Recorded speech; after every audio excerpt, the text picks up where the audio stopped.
Welcome to Straight Face Lemon, everybody. I'm your host, Bob Serling, and with me, of course, is no one. And I kind of wish I had someone. As in a co-host, someone to bounce off of, probably help me keep my thoughts straight. But I don't, so here we go. Today, I'm just going to be finishing some things up. I'm going to finish up the Monkey's Paw. I like the way it turned out, but I felt like some things needed to be darker and a bit more defined. I'm also going to be going back into a portrait I did on a previous episode. I felt like I got pretty close to the original photo, but I know I could be closer to the original, so I'm going to be making some adjustments and adding some details to that one as well. If anyone listening to this watched the Monkey's Paw episode, let me know what you thought of that. It's kind of something I always wanted to do. Like, I always had this idea of doing some sort of reboot for the Monkey's Paw, but more comedic, and I had like certain characters I'd always wanted to replace with the original characters. So if anyone watched that one, let me know what you think. Let me know what you think of this episode too, or any episode. Feedback is welcome. It's kind of hard to tell if this is any good or not. I'm just kind of doing it. Kind of doing it the way I do drawings and paintings and such. To any aspiring artist, I guess my first bit of advice would be not to care so much in the beginning. You know, working on a drawing or a painting, it's kind of like life in general, really. In the beginning, you want to be pretty carefree. It's only as you get towards the end that you want to care more and more. And yeah, that's just kind of the way I go about creating most anything, really. It's the yin and the yang. It's order and chaos. You want to lay down some vague chaos and find the order within that and bring it to fruition. I always start light, gradually work my way darker. It's just easier to work with lighter shades or lighter colors. That to me that's probably one of the most important things to keep in mind. In my view, other artists might say different. I don't know.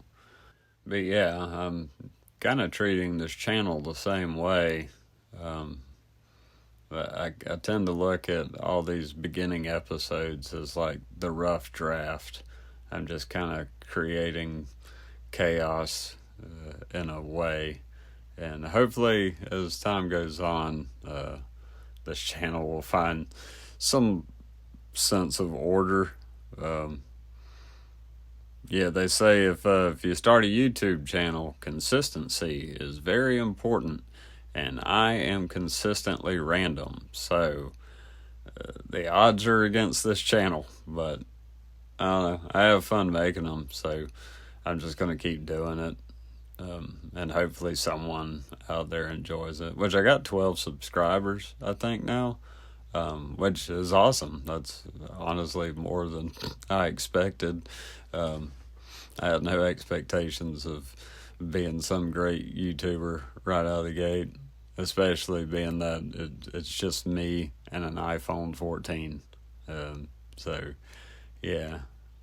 We're making the best of it, though. The Monkey's Paw episode, one of the characters, Mrs. White, that's the character I did for her anyway. That's one of my favorite characters to do, and my woman hates it. Which she says that she's hard to understand, which I get that, but I feel like everyone has met this lady before, especially if you live in the southeastern United States. She's like the middle-aged chain smoker that's raising hell at Jiffy Lube. Yeah, she's that lady that's like, I'm telling you right now, you're fucking with the wrong one. It's that lady.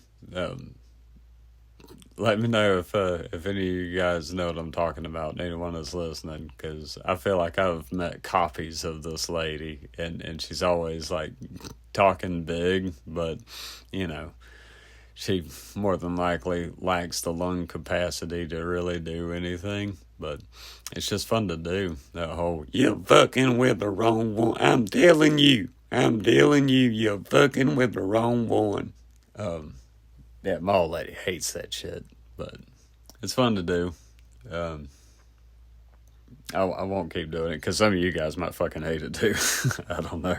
But anyway, I'm getting kind of off topic yet again, as I always do. Speaking of off topic, I've been back on a high protein kick here lately, and I've been eating a lot of different protein bars and stuff. And I got a hold of some. I was looking at the nutritional information on it, and it gave a percentage for copper. And it's not very often that I see copper on nutritional information on food. And I've also been putting some of that Rise coffee creamer in my coffee. It's like the mushroom creamer. And the other morning I thought, yeah, I'm eating copper and mushrooms for breakfast. What the fuck is happening to me right now? But I actually looked into it. Copper is actually in a lot of different food. I had no idea that copper could be dietary, but apparently that's a thing. That was kind of news to me.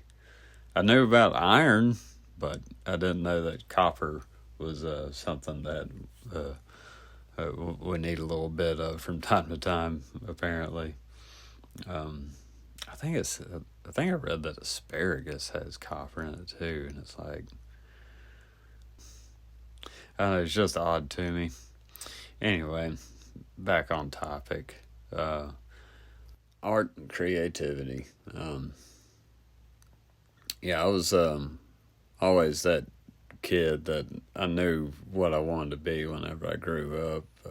Since I can remember, really, I pretty well always knew I was going to be some sort of artist. But I also remember so many people throughout my life always saying, you got a God-given talent. And I mean, I always kind of took it as a compliment, but if there's any creatives watching this, you probably already have come to have found that it is kind of a blessing and a curse. I mean, it's kind of a curse just because it's high risk, high return kind of lifestyle if you plan on, making a living off of it. So there's just a lot of that uncertainty, but it's also a blessing, as they say, too, just because, well, you get to be an artist. So that's awesome. Just not a whole lot of stability in it. Or I mean, there can be, but that's only if you succeed monetarily. And the chances of succeeding as an artist, let's be real, it's pretty low. The odds are kind of against you, but that's kind of in our nature anyway.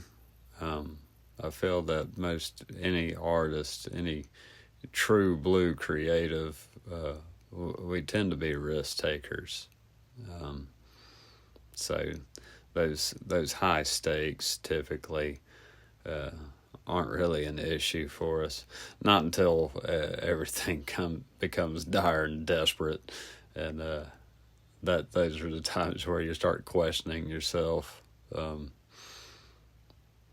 But again, in the end, you still get to be an artist. I mean, it doesn't matter who you are, even if you're a successful billionaire, you're still going to kick the bucket eventually.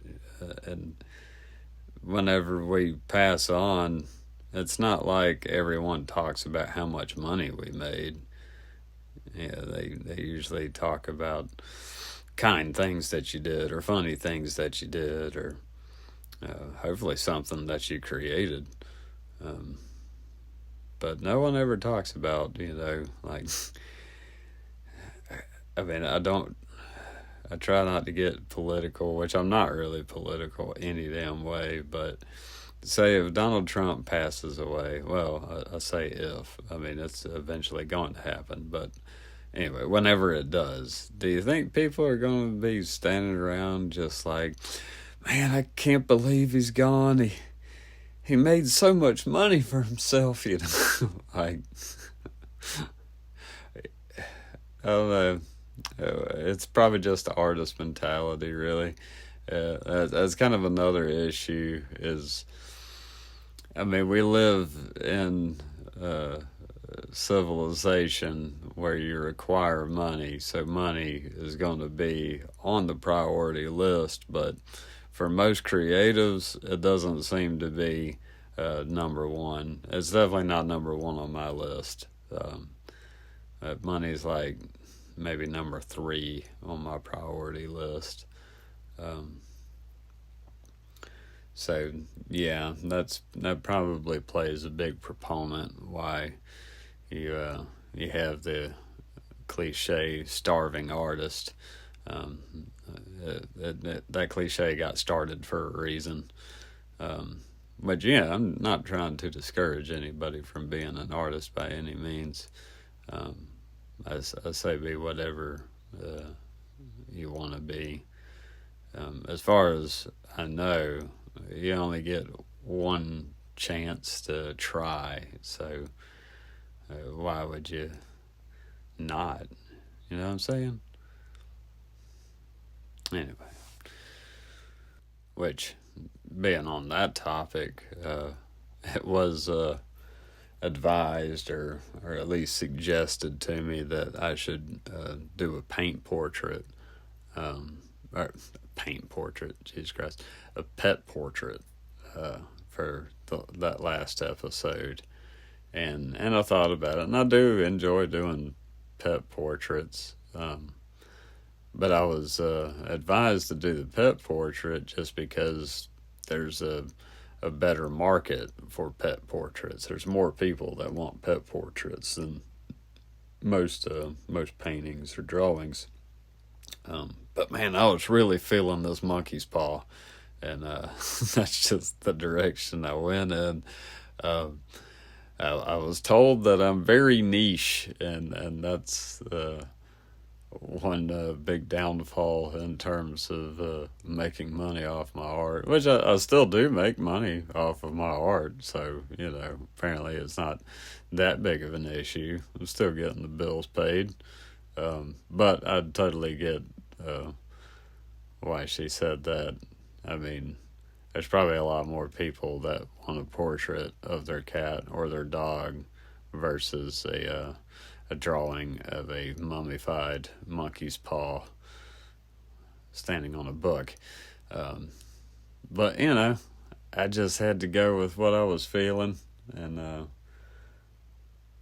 yeah, so there's the monkey's paw. Maybe someone will buy it. Who knows? We'll see. I'll throw it up on my website sometime soon. I'll probably do a pet portrait on the next episode, which I really want to get started on a big project I've had in mind for a while now. It's just been hard to get to. I've been working harder than a cat trying to bury a toad on the marble floor. So it's been really hard to find the time to really do a big project like I want to. It's one reason why these past episodes I've been doing smaller things, just because it just ain't working with a whole lot of time here lately, and that can be a difficult thing for creatives as well. I feel like, depending on your situation anyway, but balancing the allotted time you have can be tricky, especially if you have a family. If you got kids and all, like you always have to make time for the family, but also you have to be an artist if you're someone of my mentality anyway, because if I don't constantly create, I start to lose my mind. And that kind of goes back to blessing and a curse as well. Which they say that like the vast majority of creatives, they were born in an uncomfortable environment, and they already have a liberal temperament. That's like one of the big keys. And they say if that kid loses one of their parents early in life, if you have those three things, it's almost like a guarantee that you're gonna become a creative. So I kind of wonder if that kind of creative drive, if it's not like really just a form of addiction, but a productive form. It's a form of addiction that no one really seems to have a problem with. No one's doing an intervention on me like, you and all these oil paintings, they're just tearing this family apart. I don't think I'm going to be getting any of that. Which that is kind of the way addiction works, it seems like. Most people are addicted to something. It just kind of depends on how well received that something is by society. If you're addicted to art, cool. You're addicted to making money, awesome. If you're addicted to black tar heroin, okay, well, now we have a problem. Which alcohol is kind of a weird one in that sense too, because it's like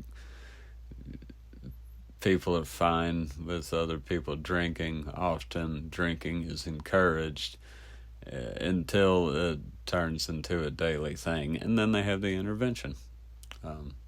Derailing off topic a little bit, but it is interesting to me how, in psychology they say that, liberal temperament, uncomfortable situation, lose a parent early in life, and boom, you have a creative. It's like the experiences we have as children writes the script for us. Like, well, this is the role you're going to be playing for the rest of your life now. Enjoy. So if if that is the case, again, I don't know if it's a God-given talent. Well, I don't know. I mean, I guess you could say even still, if you're religious, it's a God-given talent. God allowed you to be born in this uncomfortable situation with this certain psyche, and He also allowed your parent to become deceased early in life. You're welcome. You're now going to be an artist. Enjoy the struggle. Which, I hope I don't sound pessimistic saying all this, because I really do enjoy being an artist, if you couldn't tell. It was also suggested to me that I should make this channel more educational, like try to teach how to draw or paint or whatever it is that I'm doing. But honestly, I don't know how well I could be as a teacher. I'm self-taught. I wanted to go to art school whenever I was young, but I was quickly informed that we were too poor for that, so I never got to go. which part of me wishes I could have, but then there's this other part of me that thinks, well, I probably would have just wound up to my eyeballs in college debt and doing the same exact thing that I'm doing now. But I don't know. Part of me thinks, well, maybe I could have learned something there. Maybe I missed out on something. Really and truly, it's probably like both. I missed out on something, and I also dodged a bullet. Yeah, as far as drawing goes, I say keep your pencil light. Just build up the layers. Don't dig your pencil into it. The results will not be good. Just be gentle, be patient, and just, lay down some chaos and find that order. Smudging pencils come in handy for sure if you're new to drawing. Smudging pencils can be a real game changer. So also a lot of it is the quality of your tools. I use a lot of Faber-Castell and Bristol Strathmore. They have some great drawing paper. Not gonna lie, shit's expensive as hell, but it's worth it if you're really wanting to do some professional looking stuff. Also, the mechanical erasers. That's how I created the cobwebs in this picture. I love that damn thing. If you're an artist and you ain't got one, get one, because it's like an eraser you can draw with. And yeah, I love that damn thing. Kneaded eraser, that comes in handy. Yeah. Also, if you're trying to make something solid, cross hatching with your pencil and then coming back through with the smudging pencil, that works out pretty good. Trying to think if there's anything else drawing wise, any tips or tricks that I could provide. I mean, it's kind of hard just explaining things verbally. In the end, being an artist, it's all about that self-expression. So just get you some good tools and shave off a piece of your soul and glue it onto some paper or some canvas if you prefer painting. I like both. On one of these episodes, I'd like to do a sculpture.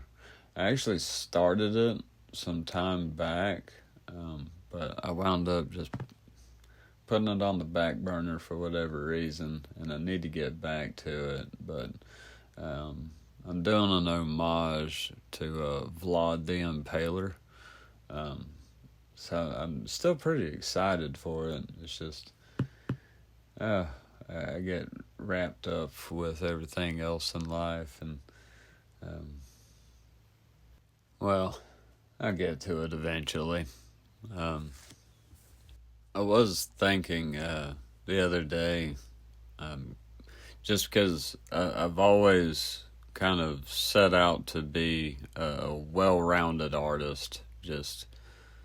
I just kind of want to do it all, even though I know that I can't actually do it all, but I damn sure want to try. I love the entire spectrum of creativity. So I was thinking the other day, if any of my listeners, my 12 subscribers, thank you guys, if anyone has an idea of what they might want me to draw or paint or whatever, leave it in the comments. I'm pretty well up for any task. So I'm curious to see what kind of ideas some of you guys might come up with. Um, so yeah, leave a comment. Let's see what kind of ideas you guys can drum up for me. Um, I think that sounds like a lot of fun, really. I mean, the possibilities are pretty much limitless. It could be anything. It could be something dark, something silly, something lighthearted, something beautiful, something disgusting. Uh, so yeah. I I hope someone participates in that activity. Uh, I think that'd be awesome.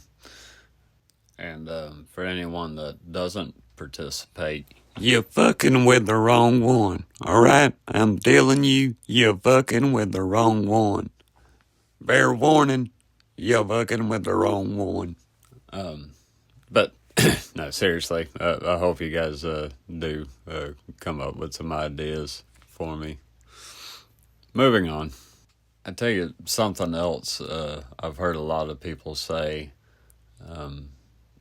just throughout my adult life anyway. Well, I don't know. I guess people have said it even as a kid too, but often people would see me draw or paint or whatever it is, and they'll be like, man, you can make a lot of money with that, or I bet you make a lot of money with that. And it's like, it's definitely a compliment because they're saying that what I'm creating is worth a lot of money in their view, but then at the same time, it's like, man, I'm a freelance artist. Like, when's the last time you met a rich freelance artist? They ain't a whole lot of us. I promise you that. Um, but again, I'll definitely take it as a compliment anytime someone says it. But yeah, maybe one of these days, I'll make a lot of money with this. I'm not really counting on it, but who knows what the future holds. And it doesn't really matter anyway.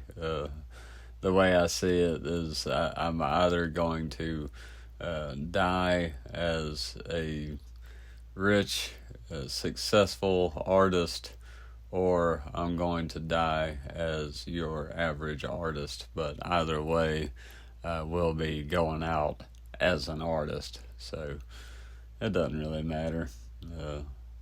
As long as I can survive off of it and continue doing it, that's all that really matters to me. Um, I can also tell you something that for most of my life I've thought, but turns out not so true. I'd always kind of assumed that everyone has some level of creativity. Uh, but not too long ago, I learned that is just not the case. It turns out that creative minds, we're a minority. I think it's only like 12% of the entire population identify as creatives. So, I mean, it's definitely more than 12% that has a level of creativity. Though, they might not be defined as creatives necessarily, but it seems that it's not far from 12%.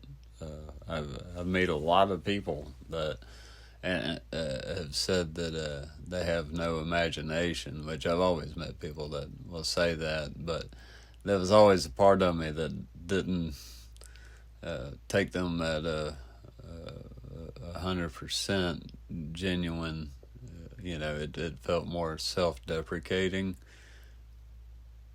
But it turns out, no, there's actually a lot of people in this world that have zero imagination or very, very little imagination.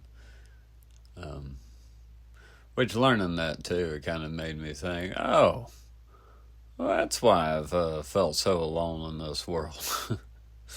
It all makes sense now. Um, but, it's like Dad always said, fuck it. Oh, I also wanted to talk a little bit about the whole AI thing as well. It's been a big topic, especially in terms of artists and creatives. Um, and I can kind of see all perspectives whenever it comes to it. But I was thinking about it recently, and I thought how it's kind of funny that so many people are, saying that AI is going to take, so many jobs from people, which very well could be true. But at the same time, everyone that I meet does not like AI. Like, everyone gets really sketched out about AI. Um, I don't necessarily hate AI. I think AI can be a very helpful tool.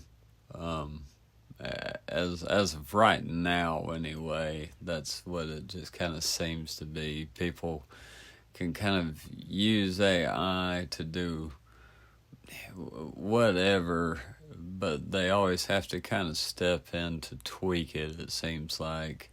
But they say that they'll pretty well have it perfected in a very short amount of time. Um, and at that point, everything will be so realistic that you won't be able to tell the difference between real life and artificial intelligence. And it does seem to be headed that way. But I don't know if it's going to be such a problem that people like to advertise, just because there's so many people that just don't want anything to do with it. But also, given to, I guess, most of the people that just absolutely abhorred it are more middle-aged or just older types. Not so sure about the younger generation, but I don't know. I think it could easily just be like how the camera was. Before the camera was invented, people were, doing oil paintings and drawings, and then someone invented the camera, and artists were like, you can't do this because, you're going to take our jobs away, and they just abhorred the camera. But it didn't really eliminate handmade art. It just kind of lived alongside it, and I really believe that AI is going to be the same way, or at least I hope. Maybe I'm just being an optimist. I have thought though about the poor animators. I feel like AI could definitely possibly, well, it could most definitely be taking the jobs of animators. I've seen some of the AI programs they've developed now, and it looks like a Hollywood big budget movie, some of these things. So my heart goes out for the animators, and I really hope though that again it won't actually take those jobs either. Uh, Hopefully it'll just be animators and AI just kind of living amongst each other. Um, but I could definitely see that uh, possibly taking a turn for the worse in terms of their jobs. I mean, could you imagine just having that dream since you were a little boy, and you went through art school, you paid all your dues, you did your time, and you're finally a professional animator.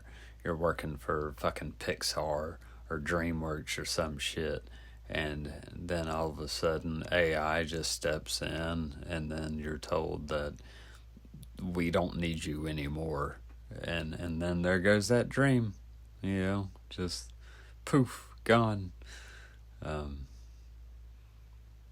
imagine it's got to be kind of like being an astronaut that made it to the moon, and you get back down to Earth, just to have people tell you that you didn't go to the moon. It's kind of same case scenario.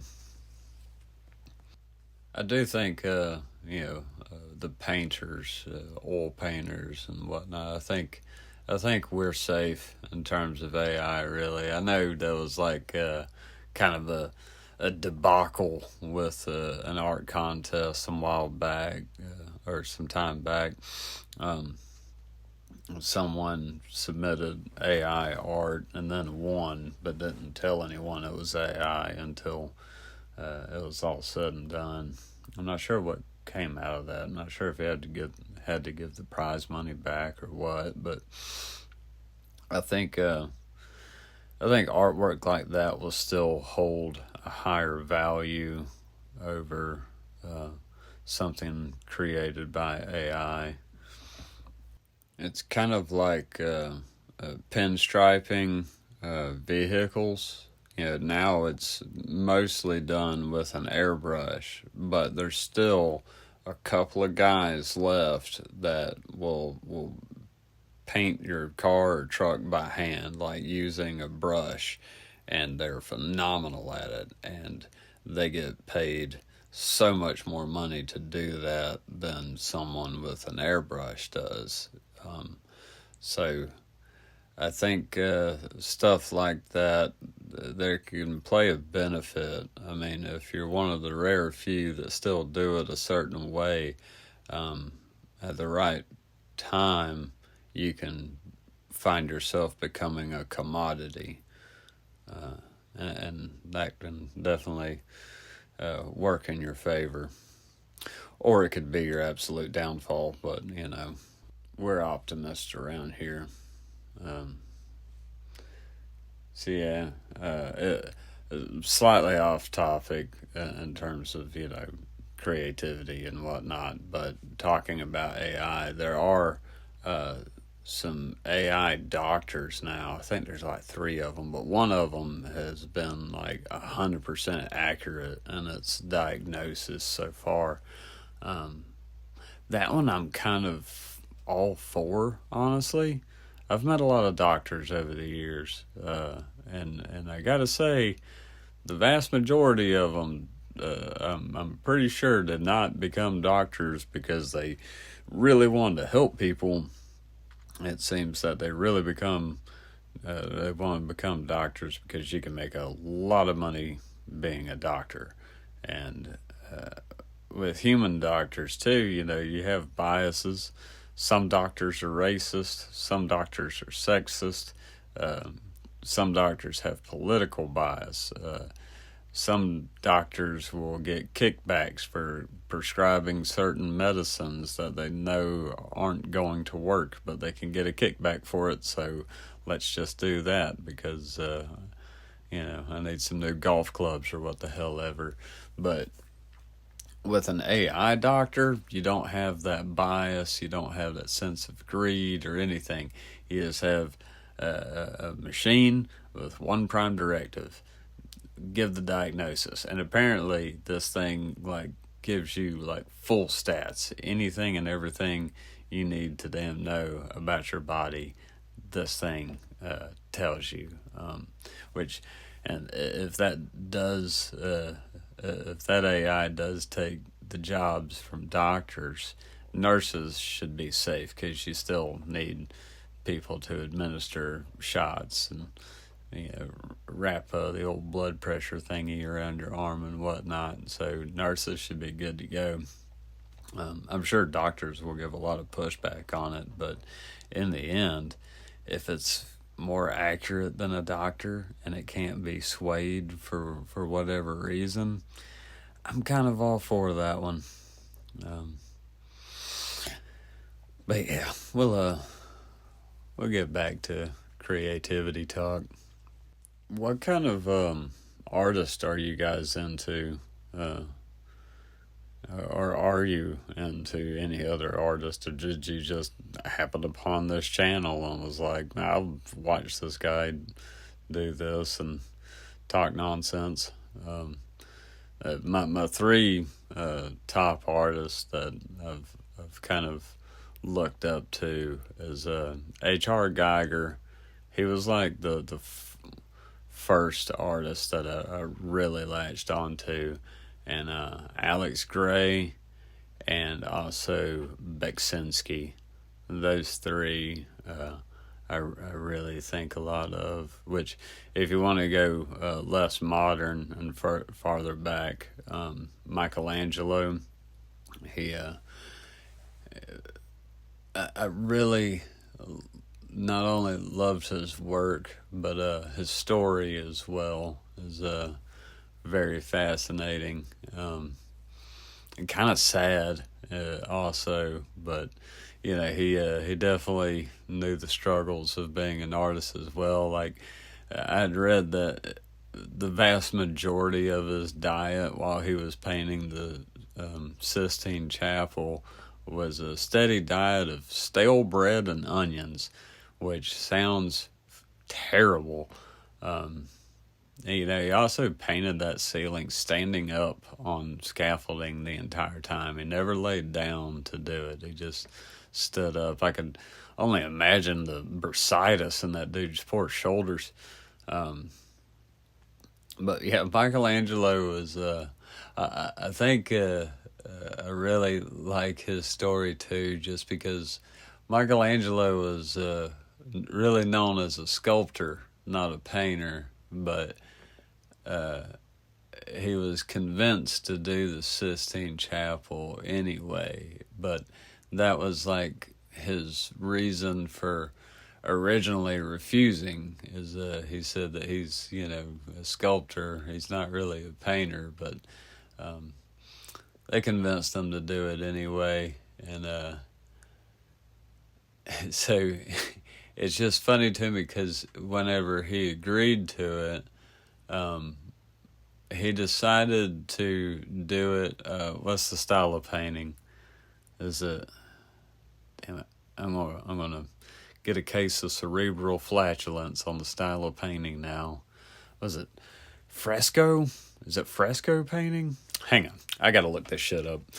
Yeah. I had it right. Fresco painting, which is incredibly difficult to do. They say that fresco painting is one of the hardest ways you could possibly paint, and it's just hilarious to me. Like, that's a good example, I feel like, of how artists tend to be big risk takers.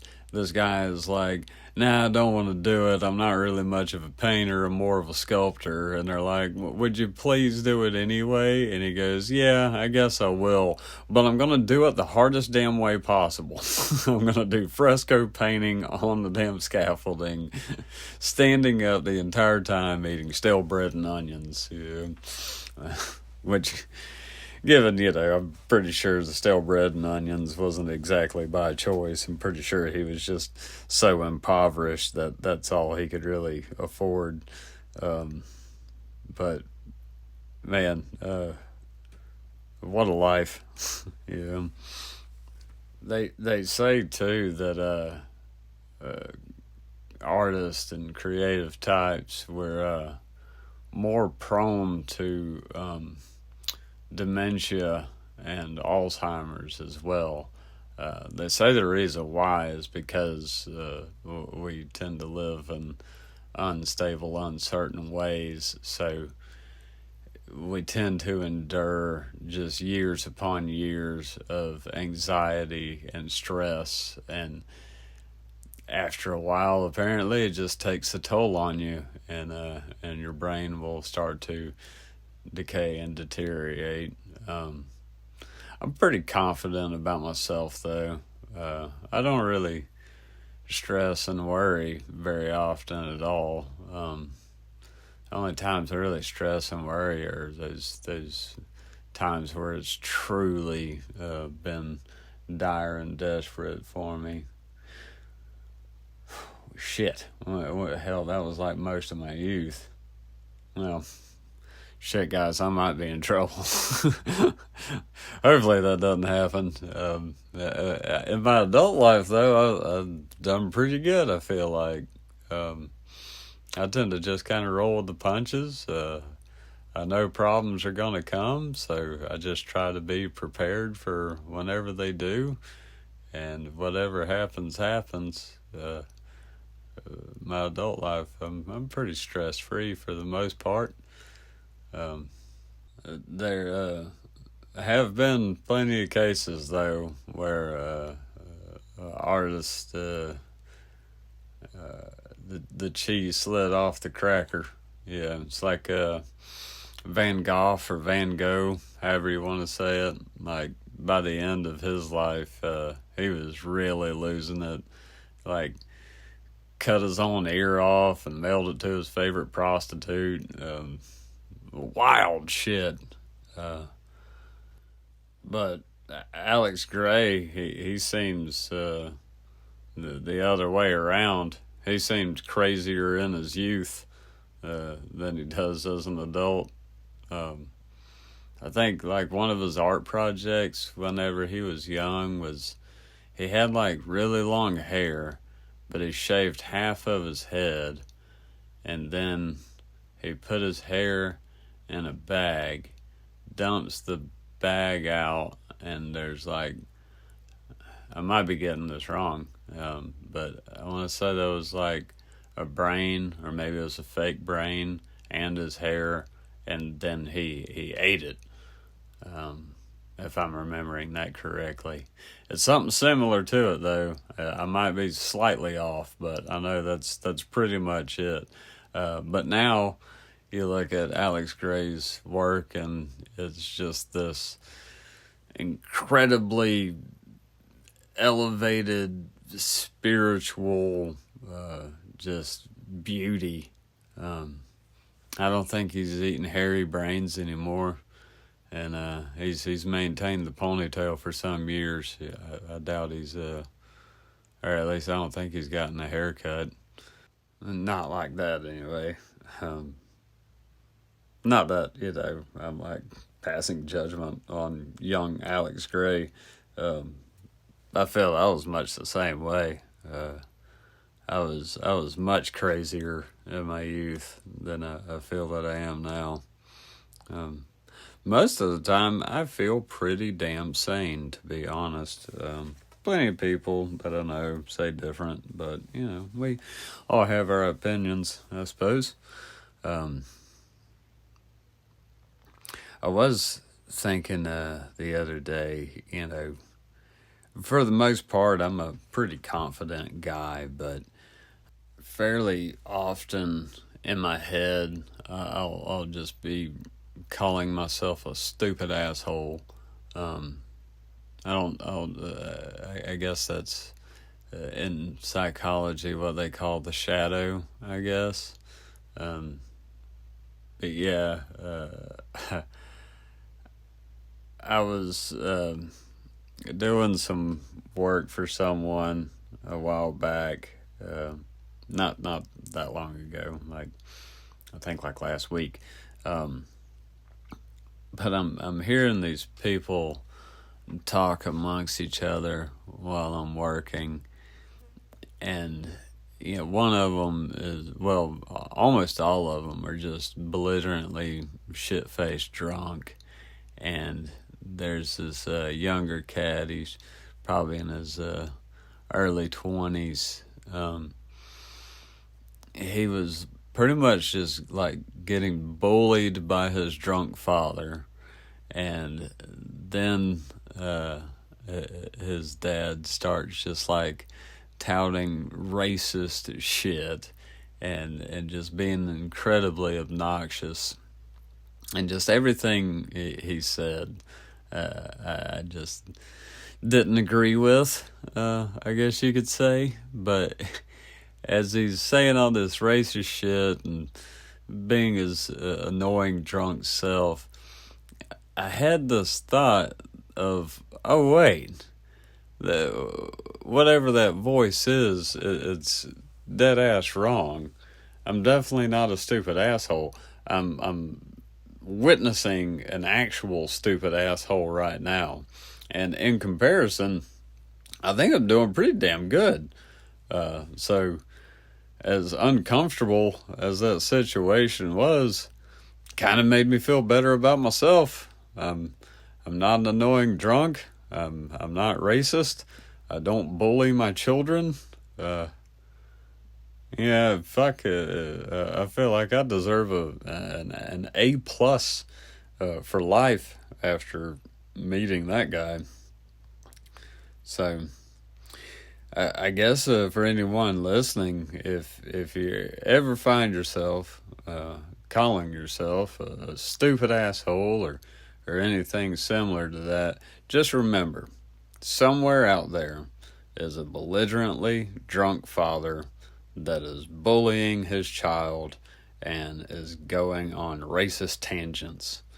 So you are definitely not a stupid asshole. Unless you're that guy. Unless you are a belligerently drunk racist, then congratulations, you're a stupid asshole. Not exactly on the topic of creativity, I know, but it came to mind, so I thought I would share.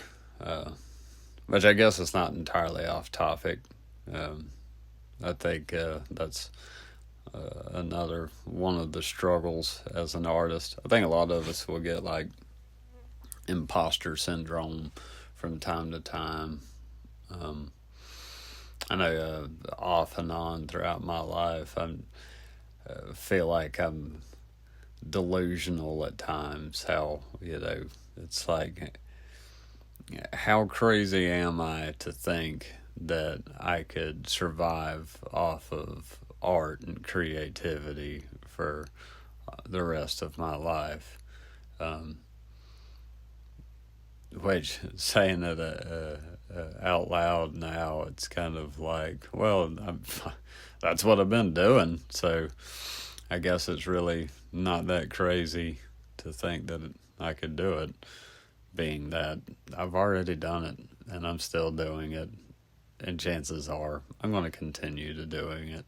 So I don't know if any of that was encouraging to any aspiring artist, if you're listening, but hopefully it did. Just know that you're not alone and you're not a stupid asshole, and that I suppose is the lesson for today. Don't beat yourself up, because chances are you don't deserve the beating. Just, create. Get your fucking head in the game. Joking. I suppose we could also talk inspiration as well. If you're artsy fartsy minded like me, one of my favorite things to watch that just gets my creative juices flowing is Love, Death, and Robots on Netflix. I highly suggest that. If you like artsy fartsy stuff, if you like strange things, that's right up your alley. And especially if you don't mind animation. I think only one episode was live action, but anyone listening, check out Love, Death, and Robots. It's like one of the greatest things Netflix has ever created.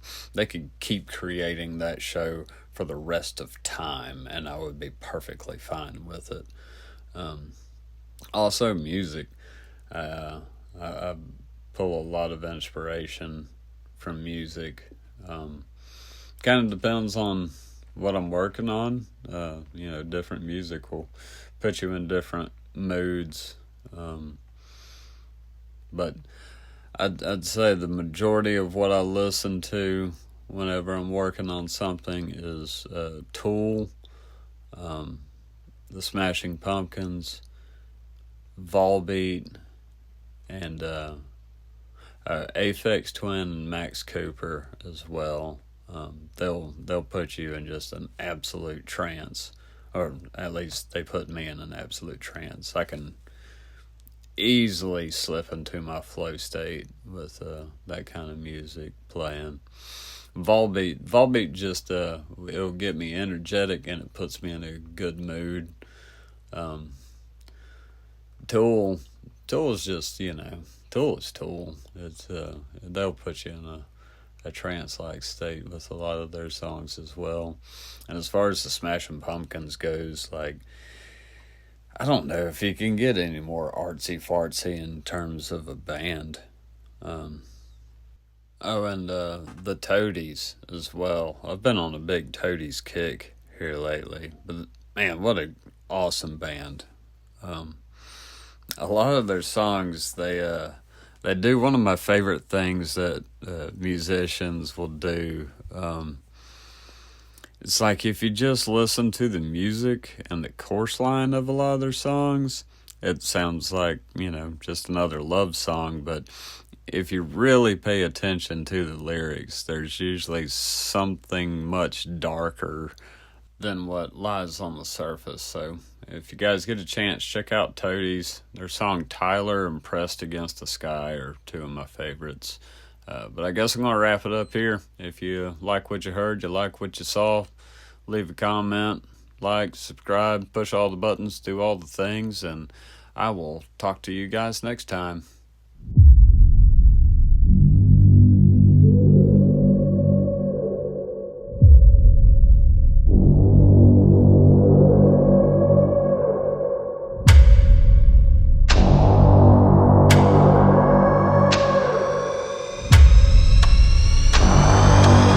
You ever see that show on Netflix, You Fucking With the Wrong One? Well, I'm finna start season 2, motherfucker.